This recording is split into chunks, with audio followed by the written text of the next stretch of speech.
Oke, hari ini kita bahas mengenai konsep STP. STP itu Spanning Tree Protocol. Konsep ini ada di switch, jadi kita masih bicara perangkat switch. Nah, apa itu STP?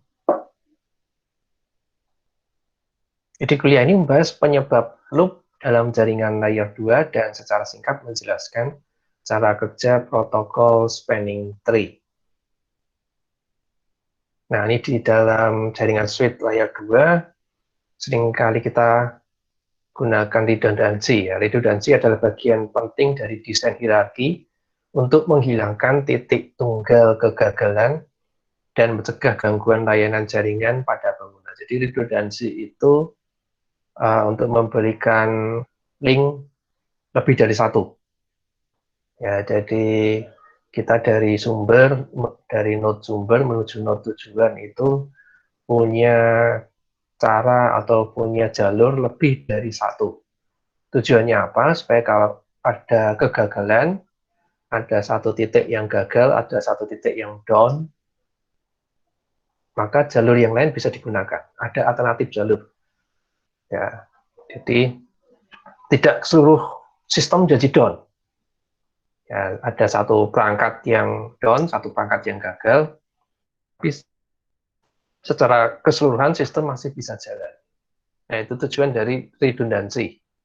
Jadi redundant itu artinya banyak, lebih dari satu. Ya, nggak cuma satu saja. Nah, jaringan redundan memerlukan penambahan jalur fisik. Ya, ada penambahan perangkat, ada penambahan pengkabelan. Gitu ya. Tetapi redundansi logis juga harus menjadi bagian dari desain.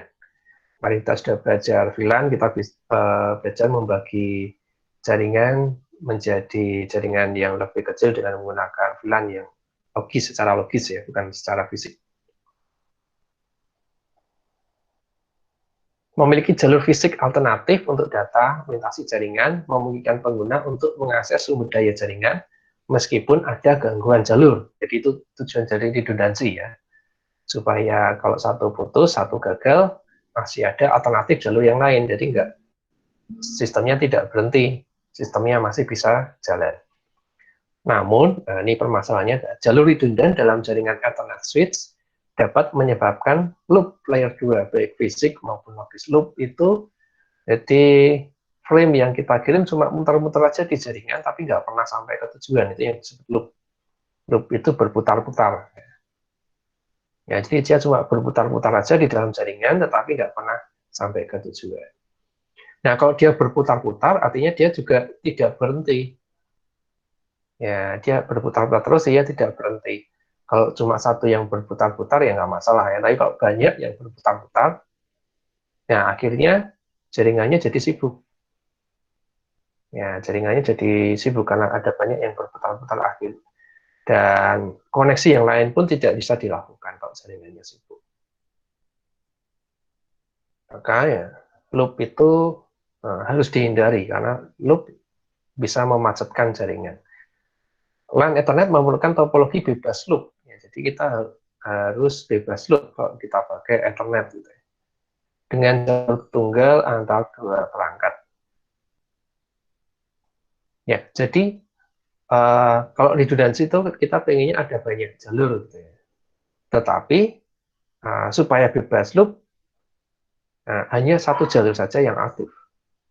Jalur yang lain tidak diaktifkan atau tidak digunakan, hanya sebagai backup saja. Sebuah loop di LAN Ethernet dapat menyebabkan propagasi terus-menerus dari frame Ethernet hingga sebuah link terputus dan memutus loop tersebut. Jadi loop akan berlangsung terus-menerus ya sampai jaringannya sendiri jadi putus.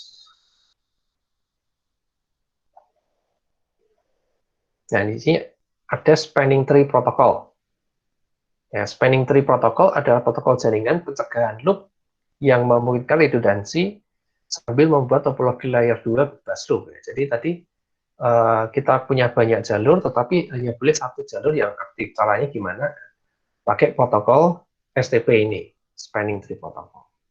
Jadi protokol ini yang memungkinkan ada pemilihan jalur yang aktif, sehingga kalau jalur yang AV itu putus, maka bisa mencari jalur alternatifnya secara otomatis, ya, bukan secara manual. STP secara logis memblokir loop fisik dalam jaringan layer 2, mencegah flame mengelilingi jaringan selamanya. Oke, kalau kita lihat di gambar di bawah ini ya, ini kan berarti kalau dari PC0 ke PC1 bisa lebih dari satu jalur ya, dari PC0, switch 2, switch 1, PC1. Atau dari PC0, switch 2, lewat switch 0 dulu, terus ke switch 1. Bisa. Jadi kalau yang di sini putus ya, misalnya yang di sini putus, PC0 ke PC1 masih tetap bisa jalan. Nah, kalau di sini, di switch Cisco Catalyst ini ya, ini switch yang digunakan Cisco Catalyst, STP defaultnya akan aktif secara otomatis. Dan di sini ada satu port nih, warnanya oranye, ini dia terblokir secara otomatis. Ya, ada satu port warnanya oranye, itu menandakan bahwa dia terblokir. Jadi yang aktif adalah port yang berwarna hijau ini. STP mengkompensasi kegagalan dalam jaringan dengan menghitung ulang dan membuka port yang sebelumnya diblokir. Jadi STP itu pada saat memblokir dia melakukan perhitungan ini ada loop atau tidak. Kalau ada loop, diblokir. Ada port yang diblokir. Nanti akan kita pelajari bagaimana pemilihan port yang diblokir itu. Terus ya dia ngecek terus kalau misalnya ada kegagalan di sistem, maka port yang sebelumnya diblokir dibuka lagi. Jadi hari ini yang kita pelajari adalah cara kerja dari STP. Ya, ini masalah yang terkait koneksi switch yang redundansi jalur menyebabkan beberapa layanan jaringan untuk menghilangkan kemungkinan satu titik kegagalan. Ini tujuan dari redundansi.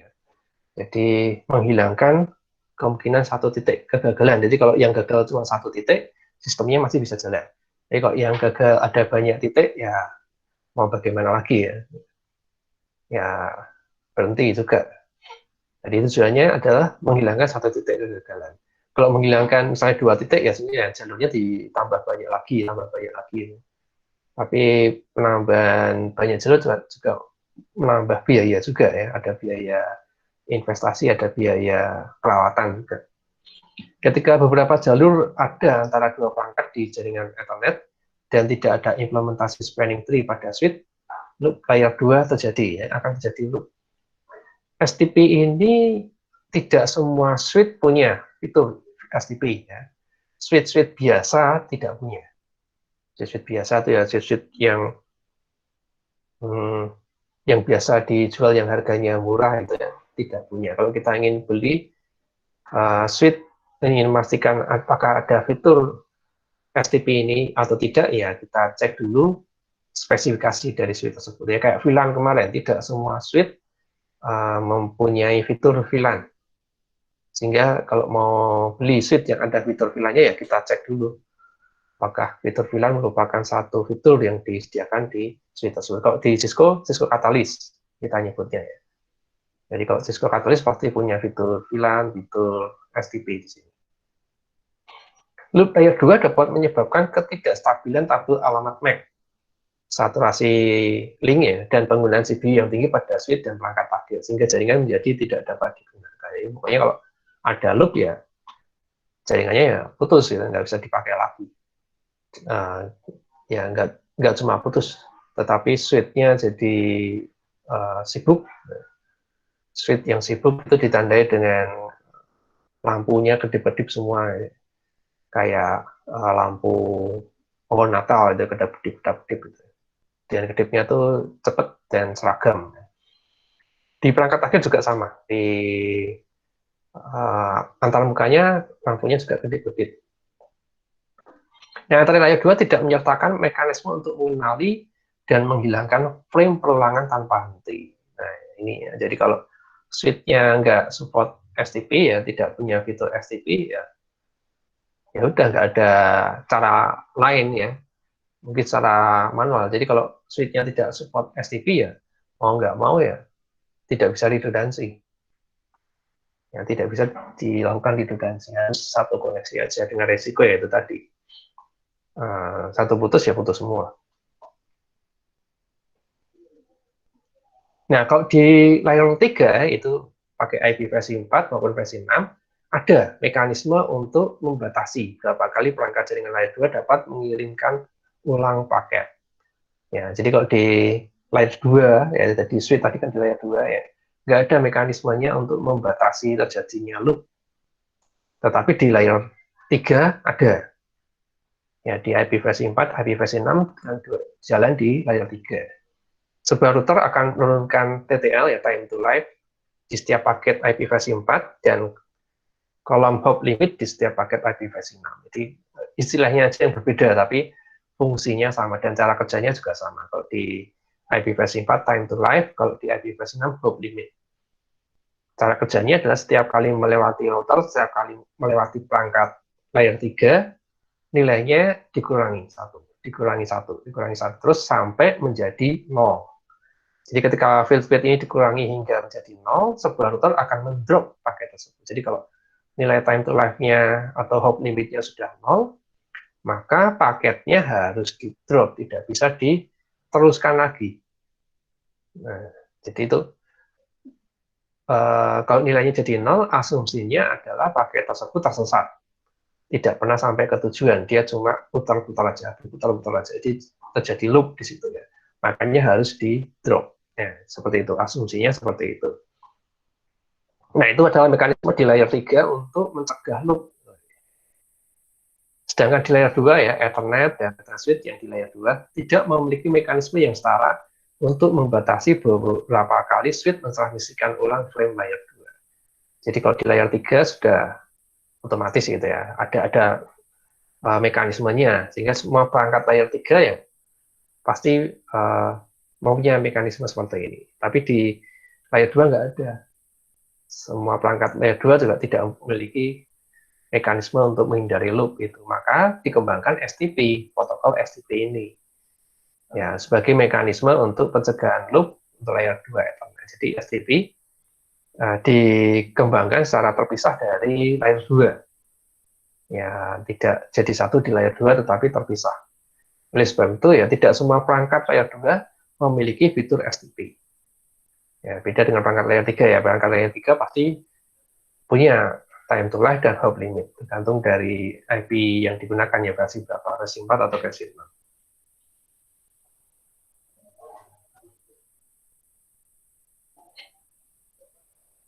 Nah, tanpa mengaktifkan STP, loop layer 2 dapat terbentuk, menyebabkan broadcast, multicast, dan frame unicast yang tidak dikenal loop tanpa henti. Ya.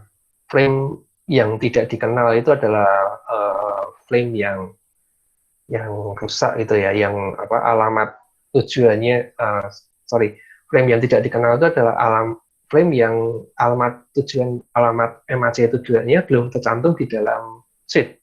Ya, kemarin kita pelajari kalau di sheet itu kan ada tabel MAC, tabel MAC gitu ya. Nah,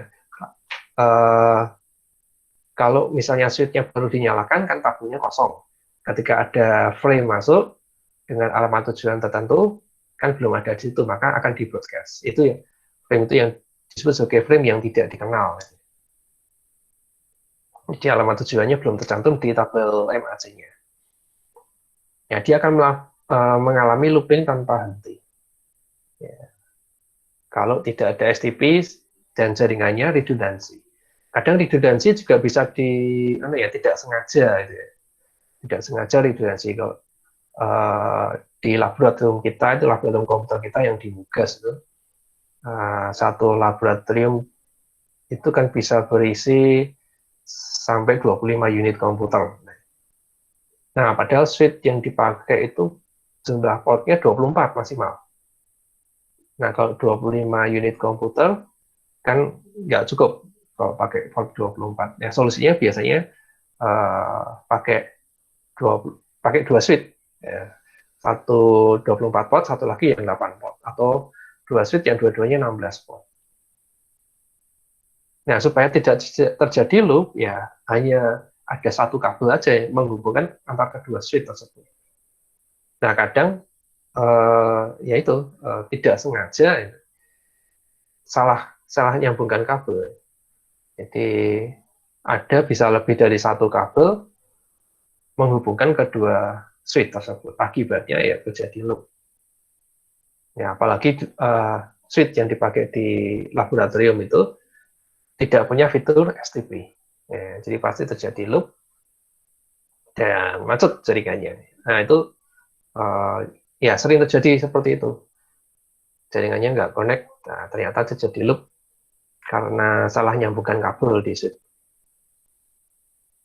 Ketika loop terjadi, tabel MAC pada switch akan terus berubah dengan pembaruan dari frame broadcast yang mengakibatkan ketidakstabilan database MAC. Hal ini dapat menyebabkan pemakaian CPU yang tinggi yang membuat switch tidak dapat meneruskan frame. Ya, jadi selain ini ya, loop ya, muter-muter tadi ya, frame-nya berputar-putar saja, switch-nya juga pemakaian CPU-nya tinggi. Ya, sehingga ya macet switch-nya. Frame unicast yang tidak diketahui adalah ketika switch tidak memiliki alamat MAC tujuan di tabel alamat MAC-nya dan harus meneruskan frame ke semua port kecuali port masuk. Jadi ketika alamat tujuan belum ada di tabel MAC, maka frame tersebut di broadcast ke semua port kecuali port masuknya dia.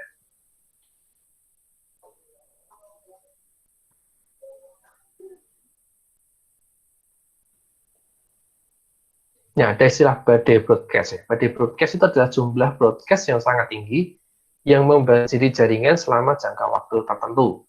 Itu yang disebut broadcast. Jadi broadcast itu ya, badai broadcast itu ya broadcast yang besar sekali jumlahnya. Nah, badai broadcast dapat menghentikan jaringan dalam hitungan detik dengan membanjiri switch dan perangkat akhir secara berlebihan.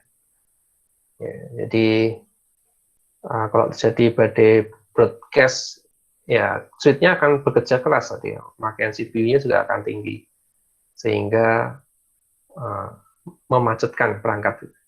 Badai broadcast dapat disebabkan oleh masalah perangkat keras seperti NIC yang rusak atau dari loop layer 2 dari jaringan. Kalau NIC-nya rusak, maka frame-frame yang kita kirim jadi rusak juga. Tapi NIC yang rusak ini kasus yang jarang. Biasanya itu bukan NIC-nya ya, NIC itu apa? Network interface-nya antar muka jaringannya. Biasanya itu yang nggak benar itu konektornya, konektor kabelnya. Jadi entah masang konektornya yang nggak benar, atau bisa juga konektornya yang mungkin yang sudah rusak ya, yang mungkin kualitasnya buruk sehingga sudah rusak. Jadi kalau NIC-nya yang rusak itu jarang terjadi. Dari pengalaman saya sih jarang terjadi. Broadcast layer 2 dalam jaringan seperti IIP request sangat umum. Jadi kalau di jaringan broadcast itu sebetulnya hal yang lumrah ya, hal yang biasa.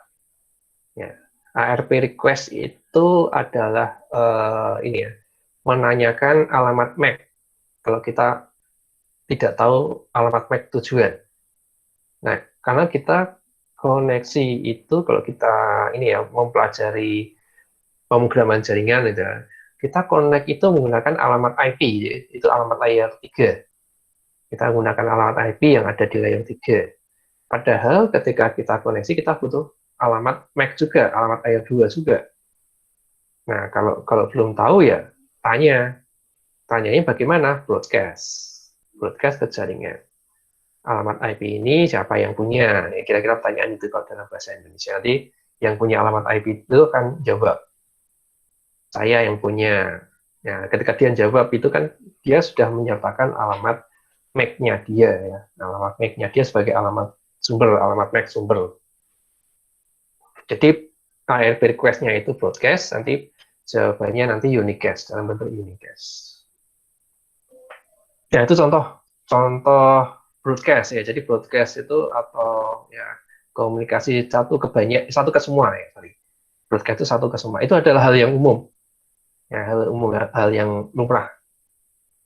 Nah, kalau jaringannya sangat besar, bisa jadi ARP request juga banyak atau juga ini ya. Kalau jaringannya bermasalah ya sering loop itu juga akan menyebabkan ARP request yang berputar-putar tadi ya. Nah, Kalau multicast itu satu ke banyak ya. Kalau broadcast satu ke semua, kalau multicast satu ke banyak. Multicast biasanya diteruskan dengan cara yang sama seperti broadcast oleh switch. Jadi multicast kalau di switch itu ya mirip-mirip dengan broadcast.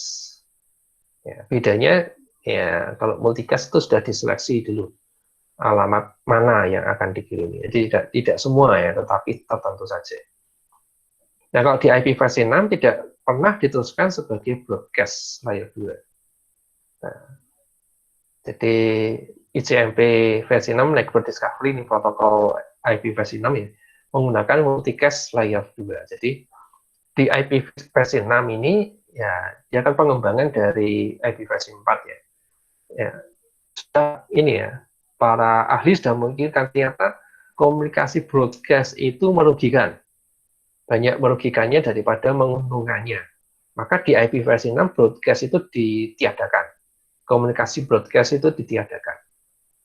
Ya, sebagai gantinya gimana kalau misalnya ada ARP request tadi ya. Nah, ARP request diganti dengan network discovery. Jadi kalau di IP versi 6 kita bisa ini mengetahui tetangga-tetangga kita dengan protokol network discovery. Nah, network discovery ini menggunakan multicast layer 2. Bukan broadcast tetapi multicast layer 2. Ya, ini itu keuntungan dari IP versi 6 ya. Jadi IP versi 6 tidak mempunyai komunikasi broadcast. Ya, dia adanya multicast saja.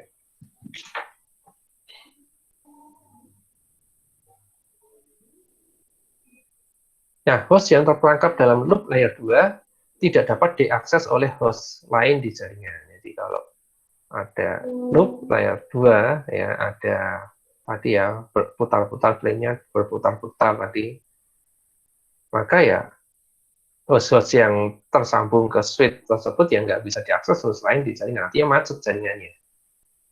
Selain itu, karena perubahan konstan dalam tabel alamat MAC-nya, switch tidak mengetahui port mana untuk meneruskan frame unicast. Jadi kalau tabel alamatnya juga berubah terus, akhirnya ya switch-nya sendiri tidak bisa mencari. Nah, karena hasil pencarian pasti akan berubah lagi.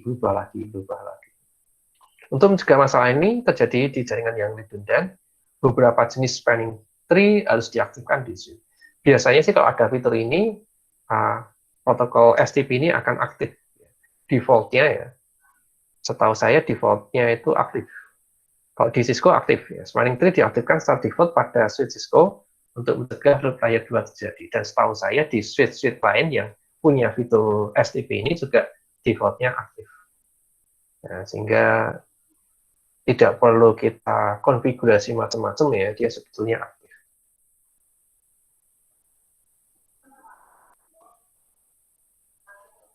Yang STP didasarkan pada algoritma yang ditemukan oleh Radia Perlman saat bekerja untuk Digital Equipment Corporation, DEC. DEC itu kalau sekarang sudah dibeli perusahaan lain, karena saya lupa perusahaan lain apa ya. Jadi dulu ini adalah perusahaan komputer yang terkenal ya, yang besar pada saat itu dan menghasilkan komputer-komputer untuk server ya, kelas workstation yang besar-besar. Tapi kemudian dibeli oleh perusahaan lain, saya lupa perusahaan lainnya apa, dan nama DEC sudah hilang sekarang. Diterbitkan dalam makalah 1985, judulnya An Algorithm for Distributed Computation of Spanning Tree in Extended LAN. Spanning Tree sendiri juga sebenarnya algoritma yang sudah ada untuk graph. Untuk tree itu kan bagian dari graph ya, spanning tree. Nah, di sini oleh Radia Perlman digunakan untuk LAN ya, untuk jaringan LAN itu. Algoritma spanning tree STA ya, spanning tree algorithm miliknya membuat topologi bebas loop dengan memilih satu bridge truth di mana semua switch lainnya menentukan jalur berbiaya paling rendah. STP mencegah terjadinya loop dengan mengkonfigurasi jalur bebas loop melalui jaringan menggunakan port blocking state yang ditempatkan secara strategis. Jadi untuk mencegah loop ada satu port yang dikonfigurasi blocking ya, block ya, atau ya port tersebut di disable itu, tidak diaktifkan ya. Sehingga tidak terjadi loop. Jadi port yang blok yang kondisinya terblok itu, dia tidak bisa mengirim maupun menerima frame. Ya, sehingga tidak terjadi load. Nah, switch yang menjalankan STP dapat mengkompensasi kegagalan dengan secara dinamis membuka blokir port yang sebelumnya diblokir dan mengizinkan lalu lintas untuk melintasi jalur alternatif. Jadi kalau terjadi kegagalan, maka port yang sebelumnya diblokir tadi diaktifkan lagi, sehingga bisa mengirim maupun menerima frame. Ya, sehingga bisa digunakan sebagai jalur alternatif.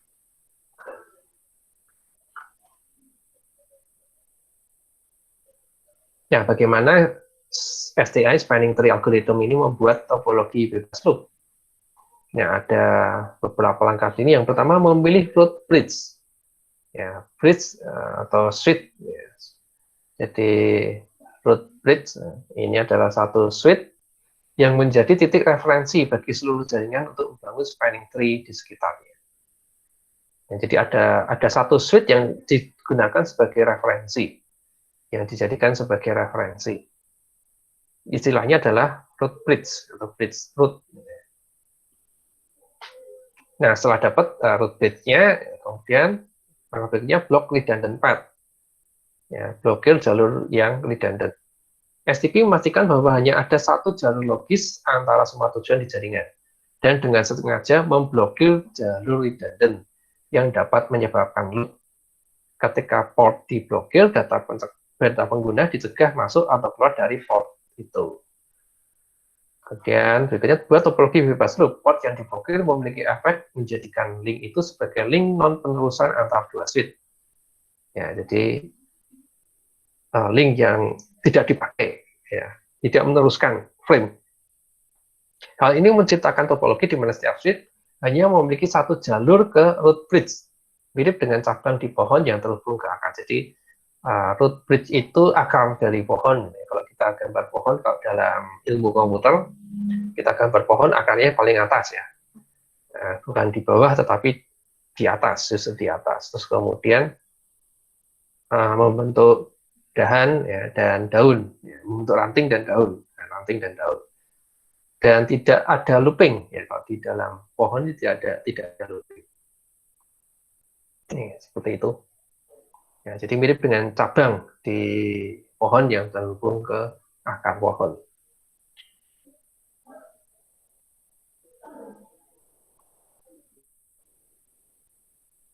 Nah, dan perhitungan ulang jika terjadi kegagalan. Jalur fisik masih ada untuk menyediakan redundansi. Ya, jadi linknya tadi diblokirnya hanya secara logis, bukan secara fisik. Ya, tetapi jalur ini dinonaktifkan untuk mencegah terjadinya. Jadi diblokir, dinonaktifkan untuk mencegah loop. Jika jalur diperlukan untuk mengkompensasi kegagalan kabel jaringan atau switch, STP menghitung ulang jalur dan membuka blokir port yang diperlukan untuk memungkinkan jalur redundant menjadi aktif. Ya, jadi ketika diperlukan, jalur yang tadinya dinonaktifkan atau diblokir ini bisa diaktifkan lagi. Perhitungan ulang STP juga dapat terjadi setiap kali switch baru atau link antar switch baru ditambahkan ke jaringan. Jadi kalau ada perubahan topologi di jaringan, ada switch baru ditambahkan, ada link baru ditambahkan, maka STP-nya dihitung ulang untuk menentukan nanti port mana yang perlu diblokir.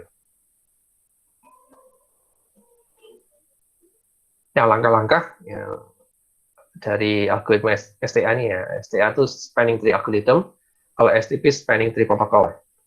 STP membangun topologi bebas loop dalam proses 4 langkah. Dia ada 4 langkah. Pertama, pilih bridge root, atau root bridge-nya tadi ya. Pilih bridge root, jadi pilih bridge itu switch ya. Switch yang jadi root-nya, terus kemudian pilih port root, pilih port designated, dan pilih port block atau port alternatifnya. Port yang terblokir itu. Nah, apa ini istilah-istilahnya? Kita bahas satu persatu. Ya, selama fungsi STA dan STP, switch menggunakan Bridge Protocol Data Unit atau BPDU. Ya, Bridge Protocol Data Unit itu ya ininya data komunikasi antar switch-nya itu ya. Untuk berbagi informasi tentang diri mereka sendiri dan koneksinya. BPDU digunakan untuk memilih bridge root, port designated, dan port alternatif.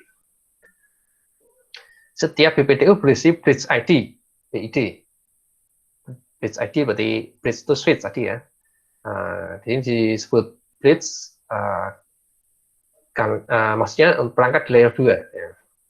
Bridge ID yang mengidentifikasi switch mana yang mengirim BPDU.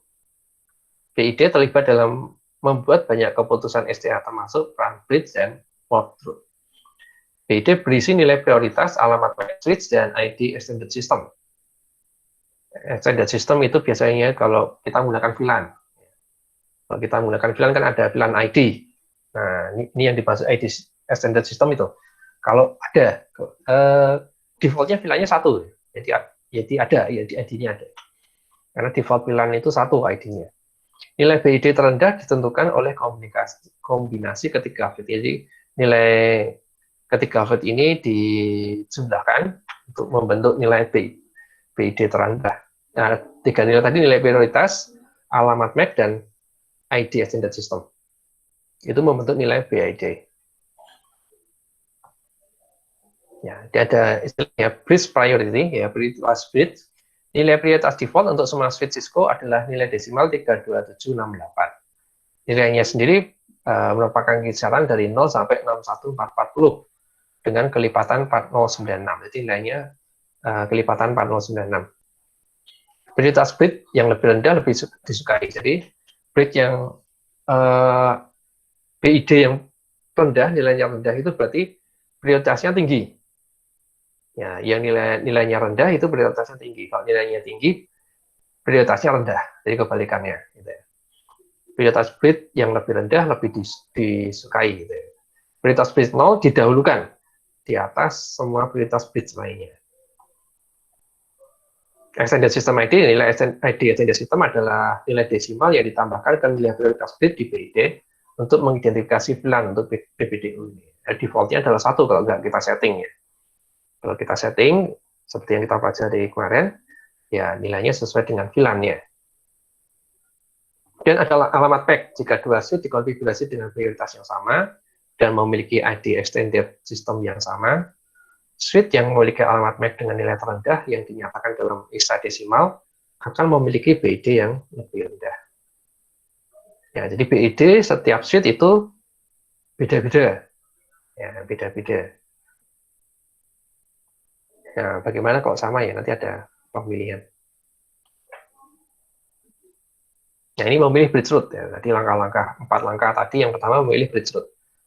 Nah, di sini bridge-nya itu perangkat layer 2 atau switch ya. STA menuju satu switch sebagai bridge root dan menggunakannya sebagai titik referensi untuk semua perhitungan sendiri. Spanning tree algorithm itu membutuhkan topologinya bersifat seperti pohon gitu ya. Ada root-nya, ada cabang-cabangnya, dan ada daun-daunnya seperti itu. Maka langkah pertama adalah milih root-nya dulu. Nah, yang disebut bridge root ini, ya, satu switch dipilih sebagai root.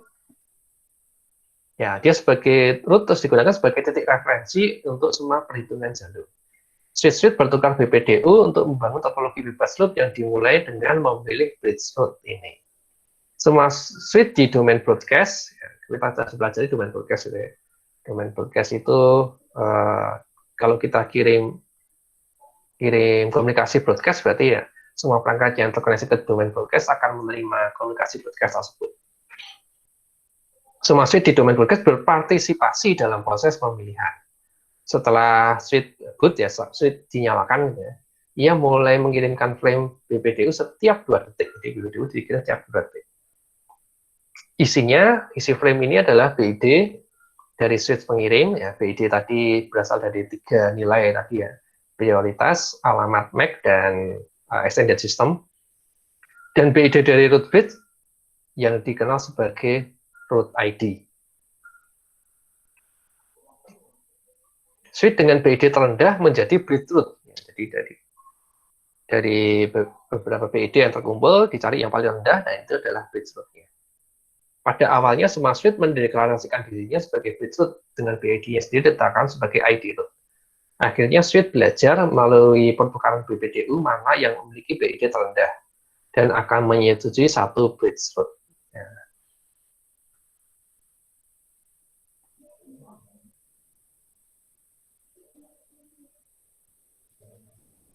Nah, karena di BID default 32768 ada dua kemungkinan. Ada kemungkinan dua atau lebih suite memiliki prioritas sama. Dalam skenario ini, di mana prioritas sama, suite dengan alamat MAC terendah akan menjadi bridge route. Jadi, karena BID default kan 32768 ya, dan biasanya nggak diubah-ubah gitu ya. Ya, biasanya kita sih nggak melakukan setting pada STP ini ya. Maka kan nilai BID-nya sama semua default-nya. Ya. Maka digunakan nilai yang kedua, yaitu alamat MAC. Alamat MAC yang terendah, itu yang akan dipilih sebagai bridge route. Ya, kalau kita setting, mungkin kita mau ada satu suite itu ya, jadi bridge route-nya misalnya, ya bisa kita setting secara manual. Prioritasnya kita rendahkan nilai prioritasnya. BID, nilai BID tadi kan berdasarkan tiga nilai ya, nilai prioritas, alamat MAC, dan satu lagi ID extended system. Administrator harus mengkonfigurasi suite bridge route yang diinginkan dengan prioritas yang berbeda. Jadi kalau kita pengen suite yang ini saja, mengapa suite yang itu? Karena suite ini yang paling stabil jalannya ya, paling stabil ya, tidak pernah down. Ya. Maka ya kalau kita pengen konfigurasi ya, nilai prioritasnya kita turunkan. Ya. Ada catatan, prioritas semua suite adalah 32769. Nah, ada tambahan satu ini dari mana? Ini didasarkan dari prioritas bridge default 32768 dan ID extended system. Ya. Nilai VLAN ya, karena defaultnya VLAN adalah 1. Sehingga nilai ini setiap suite adalah 32768 tambah 1, ya, 32769.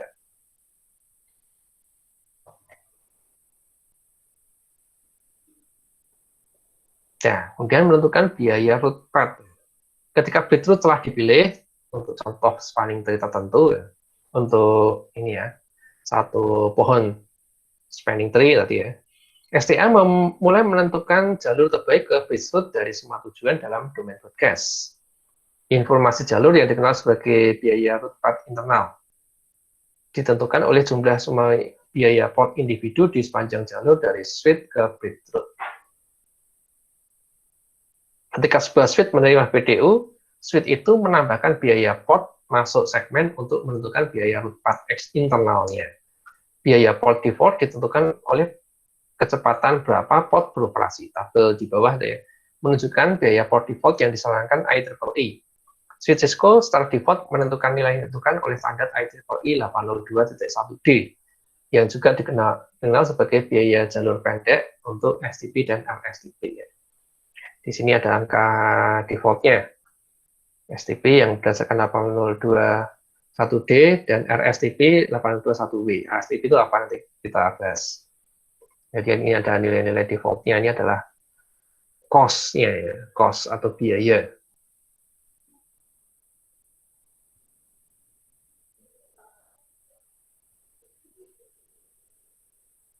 Nah, setelah bridge route ditentukan, algoritma STA digunakan untuk memilih port route. Setiap suite non-root akan memilih satu port route.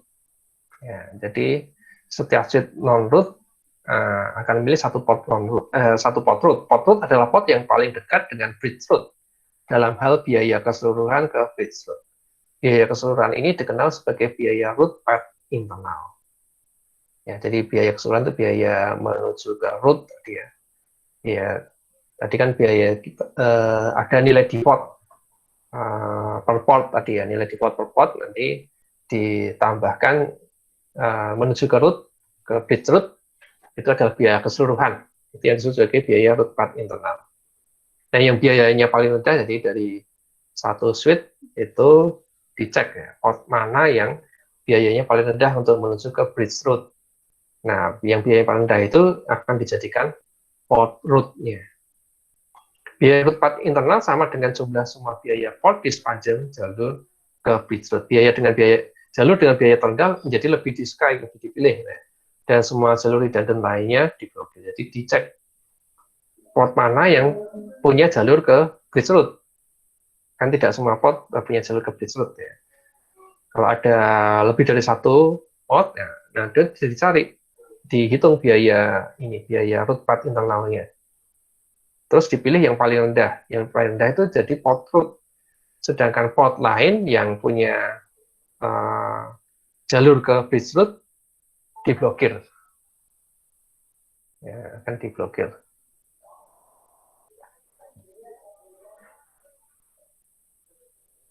Nah, langkah ketiga memilih port designated. Ya, ini istilah baru lagi ada. Tadi kalau port root itu adalah port yang menuju ke bridge root yang punya link atau punya jalur menuju ke bridge root. Nah, kalau port designated apa ya? Setiap segmen antara dua segmen akan memiliki antara dua switch akan memiliki satu port designated. Port designated adalah port pada segmen yang memiliki biaya root path internal ke bridge root. Dengan kata lain, port yang ditunjuk memiliki jalur terbaik untuk menerima lalu lintas yang menuju bridge root. Jadi, port designated itu port yang dilalui oleh jalur root path tadi ya, jalur root path. Nah, itu yang disebut sebagai port designated. Apa yang bukan port root atau port designated menjadi port alternatif atau diblokir. Semua port di bridge root ditetapkan sebagai port root. Kalau di bridge root, port root. Jadi jadi semua port di bridge root ditetapkan sebagai port root. Jika salah satu ujung segmen adalah port root, ujung lainnya adalah port designated. Ya, jadi port root itu ada di ujung-ujung. Ya. Pertama ada di bridge root, dan yang kedua ada di ujung switch. Ya, ujung switch yang lainnya yang bukan bridge root. Nah, jalur antara port root dan port root ini disebut sebagai port designated. Ya, disebut sebagai port designated. Dan jalur yang lain, ya port-port yang lain, itu akan jadi port alternatif. Semua port yang terpasang di perangkat akhir adalah port designated. Pada segmen antara dua switch di mana tidak ada switch yang merupakan bridge root, port pada switch dengan jalur berbiaya rendah ke bridge root adalah port designated.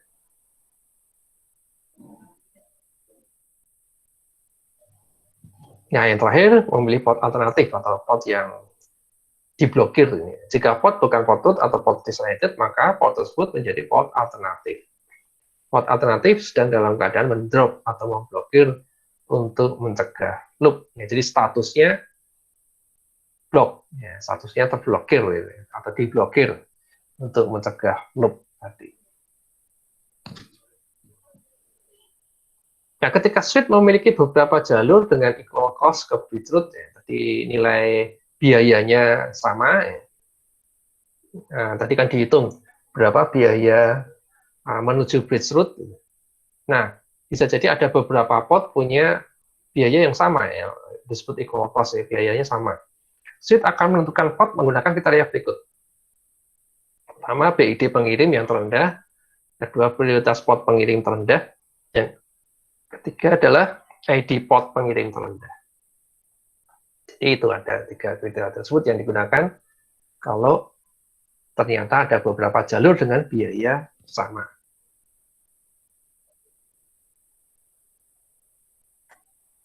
Oke, nah beberapa istilah lain ya dalam STP ada STP timer dan port state atau status port. Ya, status port itu ya tadi ada terblokir dan port root dan seterusnya ya. Konvergensi STP membutuhkan 3 timer sebagai berikut. Ada hello timer. Hello timer ini adalah interval antara BPDU. Jadi setiap sekian detik akan kirim frame BPDU. Setiap sekian detik, standarnya adalah 2 detik. Tetapi dapat diubah menjadi antara 1 dan 10 detik. Forward delay timer, forward delay adalah waktu yang dihabiskan dalam keadaan listening dan learning. Standarnya adalah 15 detik. Tapi dapat diubah antara 4 sampai 30 detik.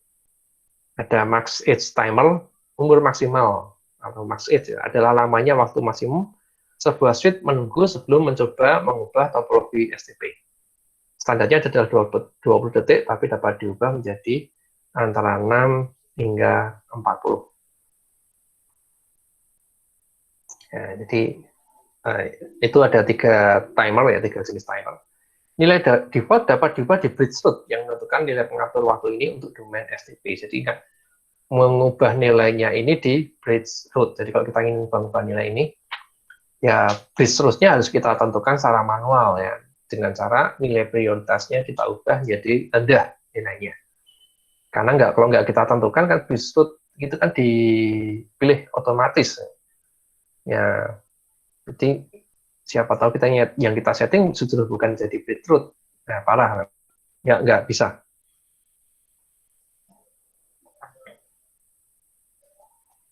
STP memfasilitasi jalur bebas loop logis di seluruh domain broadcast. Spanning tree ditentukan melalui informasi yang dipelajari oleh pertukaran value BPDU antara switch yang saling berhubungan. Jika pod switch bertransisi langsung dari status pemblokiran ke status penerusan, ya, jadi status yang pemblokiran itu berarti ya tidak meneruskan, kalau status penerusan ya dia meneruskan ya, menerima dan mengirim, tanpa informasi tentang topologi lengkap selama transisi.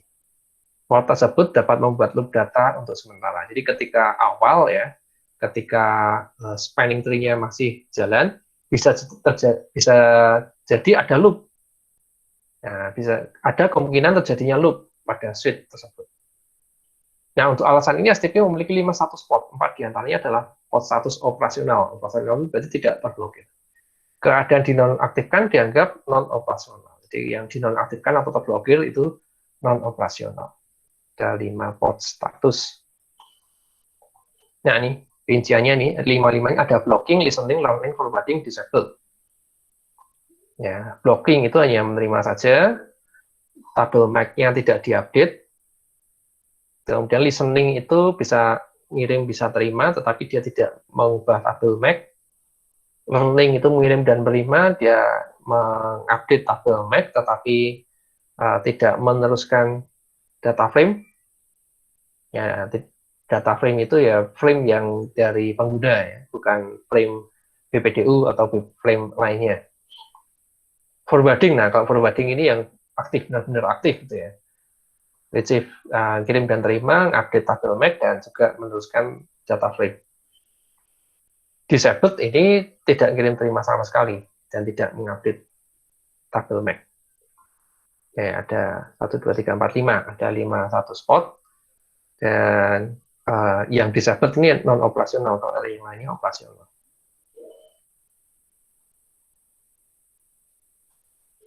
STP dapat dikonfigurasi untuk beroperasi di lingkungan dengan beberapa VLAN. Dalam versi per VLAN spanning tree atau PVST dari STP, ada bridge route yang dipilih untuk setiap instance spanning tree. Jadi kalau pakai VLAN, maka bridge route-nya ya per VLAN. Nah, misalnya kemarin kita buat ada VLAN 20, VLAN 10, VLAN 20, dan VLAN 99. Gitu. Berarti ada 3 spanning tree masing-masing punya bridge route, jadi ada 3 bridge route. Hal ini memungkinkan untuk memiliki bridge route yang berbeda untuk kumpulan VLAN yang berbeda. Nah, jadi VLAN 10 mungkin yang terpilih adalah switch 0 misalnya, VLAN 20 switch 1 yang terpilih, VLAN 99 switch 3, misalnya seperti itu.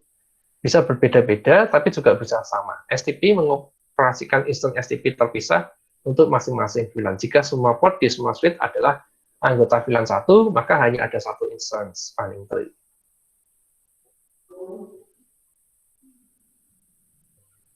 Itu ada beberapa istilah PVST ya, for VLAN spanning tree itu adalah kalau kita nyeting STP ini akan ketemu jelas-jelas. Nah, versi STP ternyata nggak cuma satu, ada banyak. Banyak profesional secara umum menggunakan spanning tree dan STP untuk merujuk pada berbagai implementasi spanning tree. Jadi implementasinya sebenarnya banyak deh. Ada rapid spanning tree protocol, ada multiple spanning tree protocol, RSTP, MSTP ya, untuk mengkomunikasikan konsep spanning tree dengan benar dan penting untuk mengacu pada implementasi atau standar spanning tree dalam konteksnya. Dokumentasi IEEE terbaru tentang spanning tree, IEEE 802 1D tahun 2004 mengatakan STP sekarang telah digantikan oleh Rapid Spanning Tree Protocol. IEEE menggunakan STP untuk menuju ke implementasi asli dari spanning tree dan RSTP untuk mendeskripsikan versi spanning tree yang ditentukan dalam IEEE 802.1D. Karena kedua protokol memiliki banyak terminologi dan metode yang sama untuk jalur bebas loop, fokus utama pada standar ini adalah implementasi STP dan RSTP milik Cisco. Cisco dengan EOS 15 atau lebih baru menjalankan VVST Plus secara default. PVST tadi, per VLAN spanning tree. Versi ini menggabungkan banyak spesifikasi IEEE 821D sebagai port alternatif, seperti port alternatif sebagai pengganti port non-tujuan sebelumnya. Switch harus dikonfigurasi secara eksplisit untuk mode rapid spanning tree untuk menjalankan rapid spanning tree protocol. Jadi defaultnya itu STP ya sebetulnya. Nah kalau kita ingin RSTP ya harus konfigurasi secara eksplisit. Ya ini beberapa jenis STP ya. Ada STP itu yang asli, ada VVST plus itu per VLAN spanning tree, ada 8021D ini adalah versi update. Dan RSTP itu rapid spanning tree atau IEEE 8021W. Ada rapid PVST plus. Nah, ini implementasinya Cisco juga. Ada MSTP multiple spanning tree. Kemudian ada MST, multiple spanning tree. Ya, itu macam-macamnya. Ya, biasanya standar yang dipakai ya standarnya IEEE yang terbuka. Kalau yang dipakai Cisco ya itu biasanya ya cuma ada di Cisco saja. Jadi kalau di switch lain ya pakainya yang IEEE. Karena IEEE itu standarnya terbuka. Bisa dipakai oleh perangkat produksi manapun ya. Nah, RSTP atau IEEE 821W ya, menggantikan 821D asli. Ya, jadi kalau yang STP itu ya maksudnya STP asli ya, dengan tetap mempertahankan kompatibilitas ke belakang. Jadi kompatibilitas ke belakang. Jadi kalau bisa terkoneksi ke switch yang masih pakai STP asli.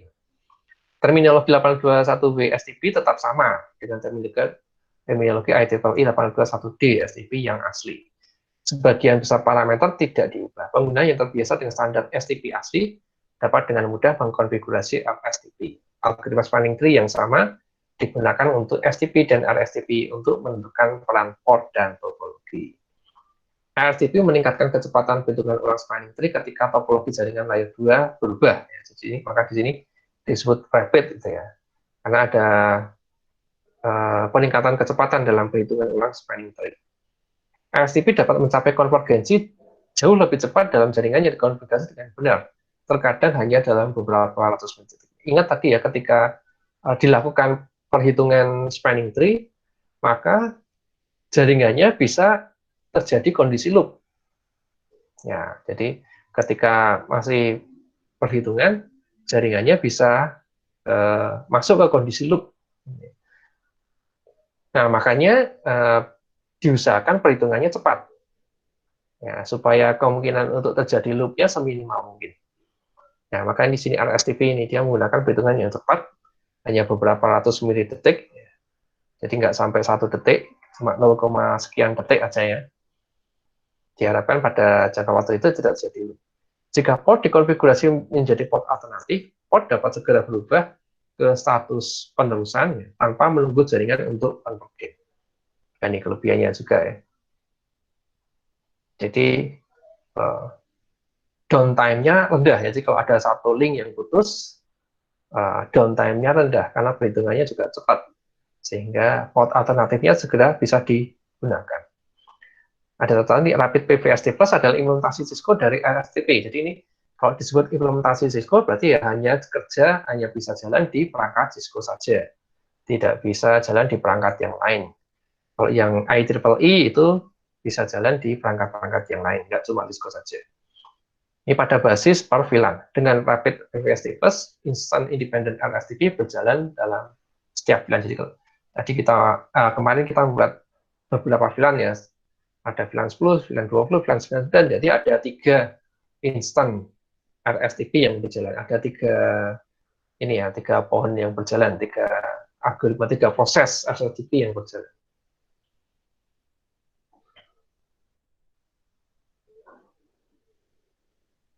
Hanya ada 3 status port di RSTP yang sesuai dengan 3 kemungkinan status operasional di STP. Ya, jadi kalau tadi ada 5 ya di STP. Status 802.1D yang disabled, lock, dan listening digabungkan menjadi status discarding 802.1W yang unik. Ya.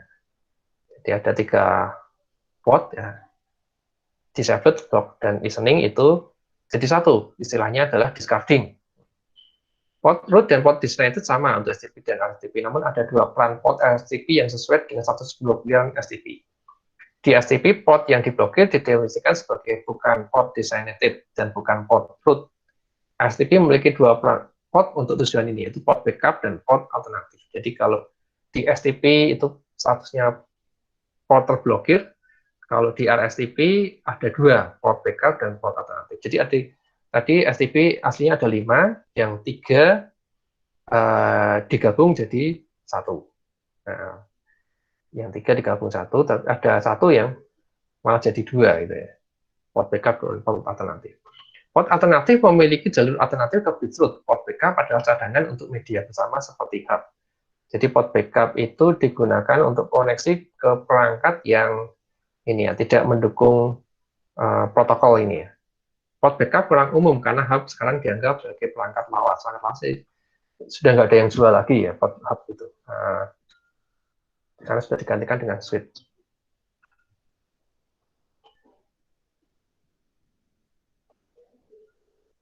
Yang ada beberapa lagi port fast dan BPD UGAT. Saat perangkat tersambung ke port switch atau saat switch menyala, port switch melewati baik status listening maupun learning. Setiap kali menunggu pengatur waktu forward delay berakhir. Penundaan ini ada 15 detik untuk setiap status dengan total 30 detik. Hal ini dapat menimbulkan masalah bagi klien DHCP yang mencoba menemukan support DHCP. Karena proses DHCP mungkin habis waktu. Hasilnya adalah klien IP versi 4 tidak menerima alamat IP versi 4 yang valid. Jadi ketika proses switch nyala tadi ya, maka algoritmanya jalan ya.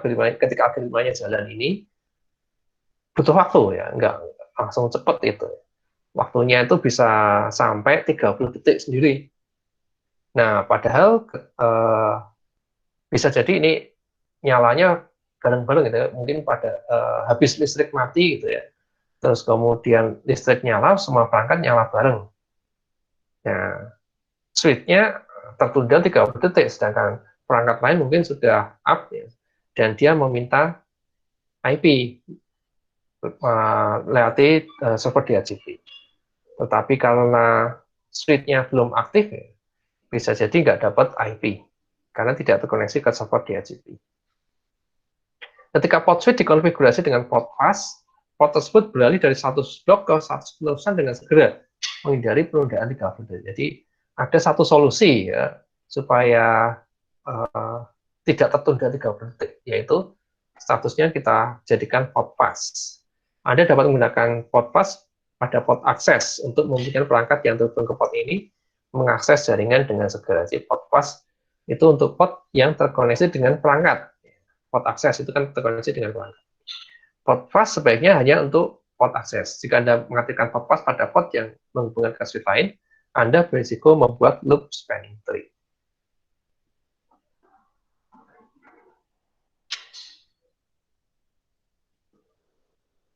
Port switch yang mendukung port fast tidak boleh menerima BPDU, karena hal itu akan menunjukkan bahwa switch terhubung ke port berpotensi menyebabkan loop spanning tree.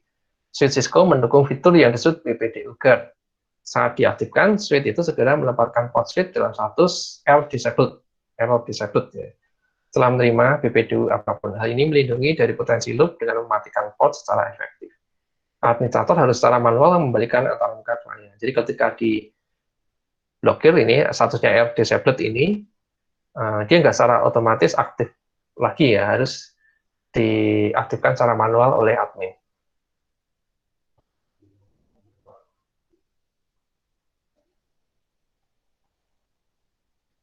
Yang ada beberapa alternatif dari STP. Selama bertahun-tahun, organisasi membutuhkan ketahanan dan ketersediaan yang besar di LAN. LAN Ethernet beralih dari beberapa switch yang saling terhubung ke satu router ke desain jaringan hierarki yang canggih seperti switch akses, distribusi, dan core layer. Tergantung pada implementasinya, layer 2 dapat mencakup tidak hanya lapisan akses, tetapi juga distribusi, bahkan lapisan core. Desain ini mungkin mencakup ratusan switch dengan ratusan atau bahkan ribuan VLAN. STP telah beradaptasi dengan redundancy dan kompleksitas tambahan dengan peningkatan sebagai bagian dari RSTP dan MSTP. Aspek penting untuk desain jaringan adalah konvergensi yang cepat dan dapat diprediksi ketika ada kegagalan atau perubahan topologi.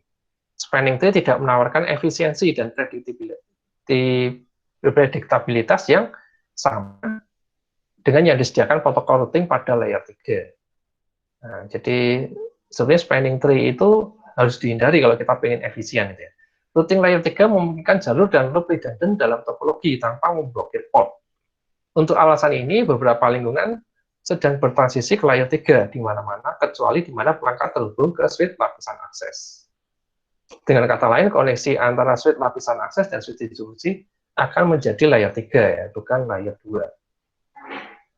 Nah, jadi karena switch layer 2 ini ya tidak efisien karena butuh waktu yang lama itu dibandingkan layer 3 yang di layer 3 sudah ada fitur untuk mencegah loop. Maka kalau jaringannya besar ya dipindahkan ke layer 3. Dipindahkan ke layer 3 artinya dibagi-bagi jaringannya. Jaringannya kita bagi-bagi. Salah satu caranya dengan menggunakan VLAN yang kita pelajari pada pertemuan sebelumnya. Nah, kalau pakai VLAN kan komunikasi antar VLAN pakai layer 3. Komunikasinya pakai layer 3. Nah, itu yang dimaksud di sini ya. Jadi kita bagi-bagi menggunakan VLAN, kemudian komunikasi antar VLAN akan menggunakan layer 3. Nah, itu mencegah loop. Jadi kalau kita pakai layer 3, kita ingin redundancy, nggak masalah kalau di layer 3. Ya, tidak masalah, karena layer 3 akan memilih sendiri jalur yang terpendeknya. Berdasarkan tabel routing ini akan kita pelajari lebih lanjut setelah UTS nanti ya, proses routing itu. Sudah ada di situ. Jadi nggak masalah kalau di layer 3 kita bikin jalur redundancy, tidak ada masalah, dan secara otomatis nanti juga akan jalurnya akan aktif atau non-aktif secara otomatis juga. Bahkan kita juga bisa melakukan load balancing. Ya, bisa jadi load balancing. Jadi kalau tadi pada saat perhitungan cost, kalau ada terjadi equal cost, kan harus dipilih salah satu, tetap dipilih salah satu. Ya. Nah, kalau di layer 3, kalau ada equal cost, maka bisa dipakai semuanya.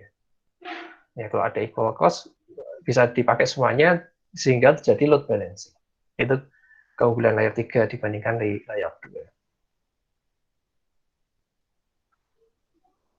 2. Oke, untuk materi STP sampai di sini dulu. Mungkin ada pertanyaan, silakan.